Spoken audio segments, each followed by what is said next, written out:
महाराष्ट्र में अजीत दादा पवार ने 41 सीटें हासिल करी है। उसको लेके जश्न मनाया जा रहा है, क्या कहेंगे आप?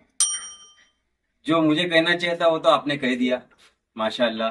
मैं राष्ट्रवादी कांग्रेस पार्टी, असली राष्ट्रवादी कांग्रेस पार्टी ये ही है। ये आज महाराष्ट्र की जनता ने साबित कर दिया। जो दूसरी राष्ट्रवादी पार्टी शरद पवार थी वो अब गुम हो चुकी है।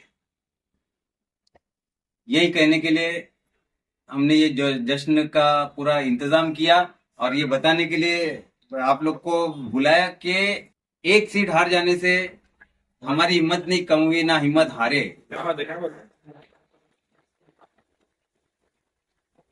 अच्छा लड़े, अच्छा लड़े। हमारे नेता नजीब मुल्ला और उनकी टीम नजीब मुल्ला ने बहुत अच्छी जंग लड़ी, अच्छी लड़ाई लड़ी। हमने डिसेंसी मेंटेन किया। पूरे इलेक्शन में हमने कोई पर्सनल अटैक किसी पे नहीं किया। कोई क्या नारे लग रहे थे? कई नारे, हाँ, बहुत से नारे लग रहे थे। मतलब गलत अल्फाजों का इस्तेमाल गलत है। अल्फाजों वाले जो नारे लग रहे थे, आपने इतने दिन पूरा मीडिया ने कवरेज किया, पूरा इलेक्शन देखा होगा कि हमारी तरफ से कोई भी बदतमीजी नहीं हुई। और ये इतने बदतमीज लोग, ये आज साबित हो गया। ये ऑन वीडियो ऐसा करके दिखा रहे हैं। ये बर्दाश्त नहीं होगा। इलेक्शन जीते हो, और वो कैसे जीते हो अल्लाह जानता है। डराओगे तो डरेंगे नहीं। ये साफ मैसेज देने के लिए हम यहाँ आके बैठे हैं कि डराना नहीं। इलेक्शन हमने अच्छे से लड़ा था। इलेक्शन खत्म हो गया, वहां पे इलेक्शन की लड़ाई खत्म हो गई। बाद में तुम बोलोगे कि इधर इधर, ऐसा नहीं चलेगा। खुलकर मैदान में उतरेंगे और फिर हम भी सत्ता 41 सीट के साथ में महाराष्ट्र के लोगों ने साबित कर दिया है कि राष्ट्रवादी अजीत दादा पवार वाली ही असली पार्टी है।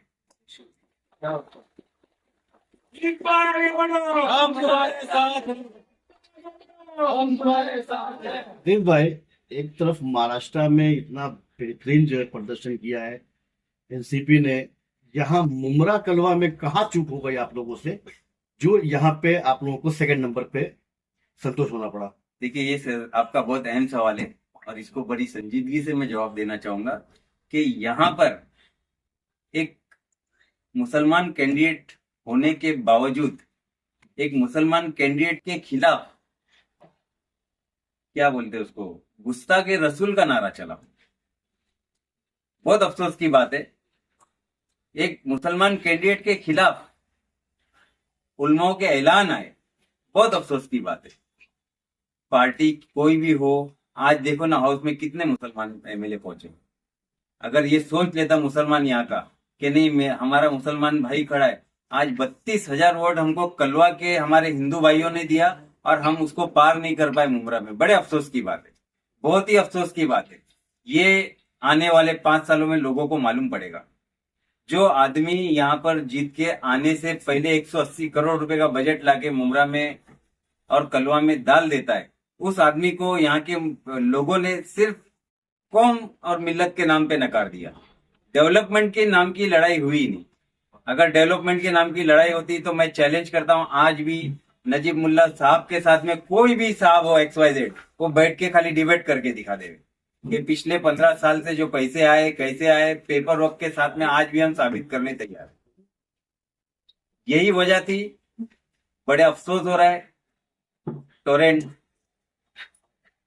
जाने की बात थी। वादा किया है साहब ने कि मैं जीतूंगा तो टोरेंट हटाऊंगा। अब मैं बोलता हूं साहब, हमने आपको 6 महीना दिया, अब टोरेंट का टी हटा के दिखा दो, मान जाएंगे। अब इनको बहाना मिलेगा कि हमारी सत्ता नहीं इसलिए हम टोरेंट हटा नहीं सकते। तुमने वादा क्यों किया? तुमने वादा क्यों किया? टेक्निकल लड़ाई है, तुम लड़ सकते हो तो। ये आपकी बात चल रहा था, ऐसा लग रहा है कि अगर टोरेंट हटाने के बाद अगर व्हाट्सएप करेंगे तो आपकी सरकार रोकेगी। देखिए, एक बात मैं साफ बोल रहा हूं, टोरेंट हटाने की ही लड़ाई थी। यहाँ का मुसलमान टोरेंट से परेशान है, गरीब मुसलमान टोरेंट से परेशान है। एक एक झोपड़पट्टी में 3,000 4,000 का बिल आ रहा है। वो टोरेंट के नैरेटिव को तोड़ा है उलमाओं के फैसले ने। जो नहीं होना चाहिए था। क्या वो उलमा आएंगे अभी ये गरीबों का बिल भरने, या वो उलमा बताए बोलेंगे व्हाट्सएप को ये गरीबों का बिल है, हम लोग अभी रोज 50 गरीब भेजेंगे उनके यहाँ पे कि इनका बिल का क्या है करके दिखाओ। उलमा बहुत एहतराम की जगह पे है, आज भी हम उनका एहतराम करते हैं, लेकिन जो राजनीति हुई ये गलत था। गुस्ताखे रसूल का साथी बोलकर जो बदनाम किया गया एक मुसलमान भाई को, ये सरासर गलत था, और ये उलमाओं ने किया, ये और भी गलत बात थी, ये नहीं होना चाहिए था। अजीत दादा पवार मुमरा शहर में आए थे तो कुछ उन्होंने वादे किए थे कि हमारी सरकार बनेगी तो वो वादे मुमरा और कलवा के लिए दिए जाएंगे। तो आप देखो नजीब भाई के बाद उन वादों पे क्या राय रखना चाहेंगे? देखो पहली बात तो ये कि अजीत दादा का वादा मतलब वादा है, खोखला नहीं। 15 साल से जो बोल रहा है, बोल बच्चन कर रहा है, जिसको खाली ये आता है दूसरा कुछ नहीं आता है, वैसा नहीं है, वो अजीत दादा है, समझे ना।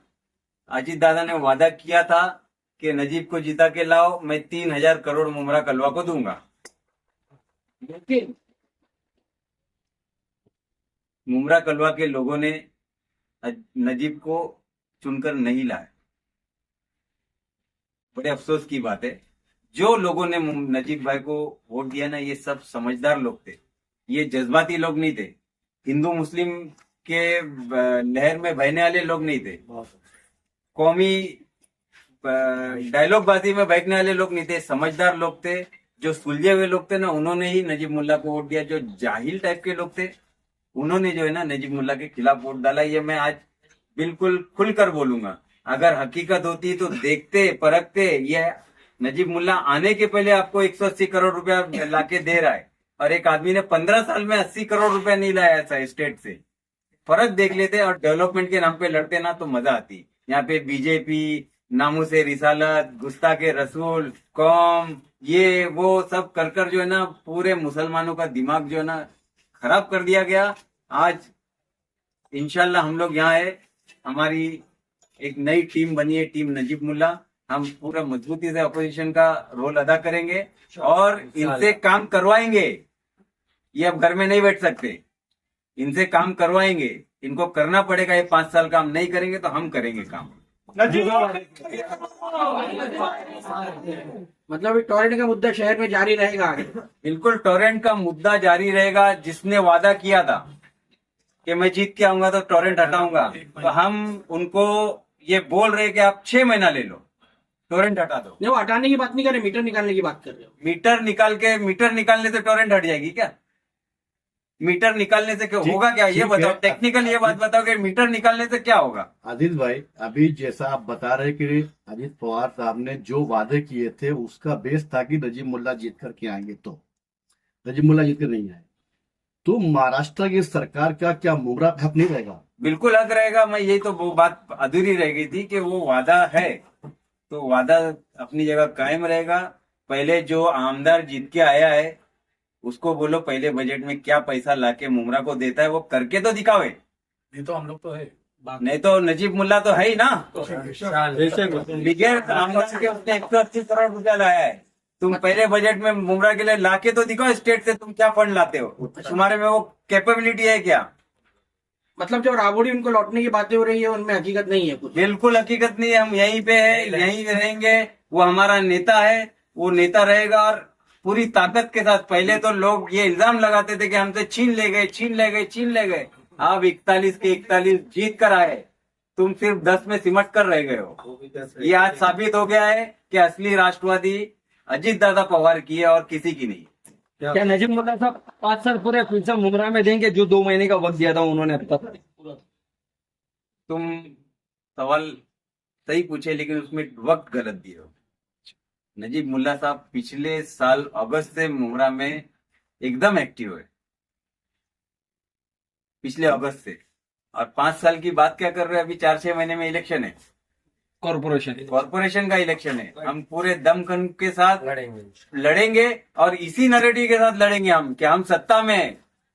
हमारे साथ सत्ता में जो भी है वो हमारा साथी है। तुमको वो लग रहा है कि बीजेपी है, ये है, वो है, तो हम तुमको ये बोल रहे हैं कि तुम्हारे साथ भी वो शिवसेना है जिसने मस्जिद शहीद की थी।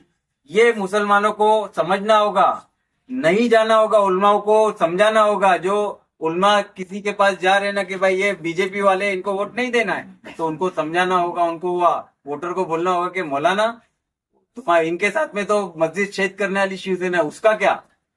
10 लोग सवाल करेंगे ना तो 11वें आदमी से कोई उल्मा सवाल नहीं करेगा, खामोशी से अपने मस्जिद मदरसे को पकड़ के बैठ जाएगा। आजीज भाई, उल्मा की ताकत का इस्तेमाल दोनों ही तरफ से इस विधानसभा चुनाव में हुआ, वो देखने को मिला। तो ये जो बाकी के 5 साल जो होते हैं, तो उसमें उल्माओं को आगे क्यों नहीं किया जाता है? नहीं, जब भी आप कह रहे हैं कि उनको लेके चलने की बात है, तो इस पर कितना अमल करेंगे आप लोग? देखिए, मैं तो साफ साफ बोलूंगा कि शरीयत इजाजत देती है एक ईमान वाले को सियासत करने की, लेकिन शरीयत साफ सुथरी सियासत करने की इजाजत दे है ना। तो हर ईमान वाले को हक है कि वो सियासत करे, चाहे वो एक आम आदमी हो या कोई एडवोकेट हो, डॉक्टर हो, नेता हो या उलमा में से कोई। हर किसी को हक है सियासत करने का, लेकिन साफ सुथरी सियासत करे, शरीयत के दायरे में रहकर सियासत करे। तुम किसी पे भी गुस्ताख रसूल का इल्जाम नहीं लगा सकते एक ईमान वाले पे। गुस्ताख को तो फिर भी माफी है। जो जैसा मुन्ना भाई ने हमारे बोले थे, मुन्ना साहिब ने, कि अल्लाह की शान में जिसने गुस्ताखी किया उसको माफी तुम कैसे दे रहे हो?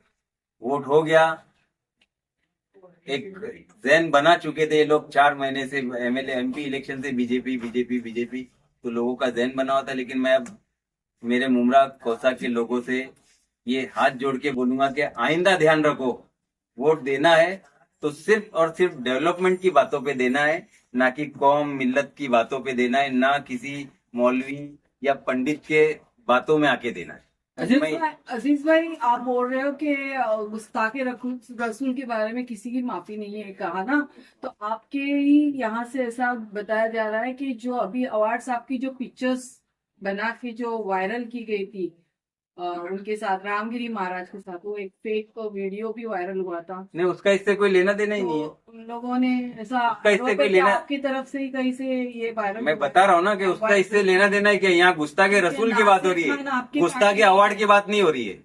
नासिर आप खान भी तो सवाल गलत कर रहे हो, गुस्ताखे रसूल की बात चल रही है, गुस्ताखे अवार्ड की नहीं हो रही है। आपको ऐसा नहीं लगता कि नजीब मुल्ला को महायुति के जो उम्मीदवार थे, जो जिसमें बीजेपी के नीतीश राणे हैं, ये रामगिरी महाराज, और जो टुकड़े टुकड़े में जो बयान आता है इलेक्शन के दौरान, वो उनको भारी पड़ेगा?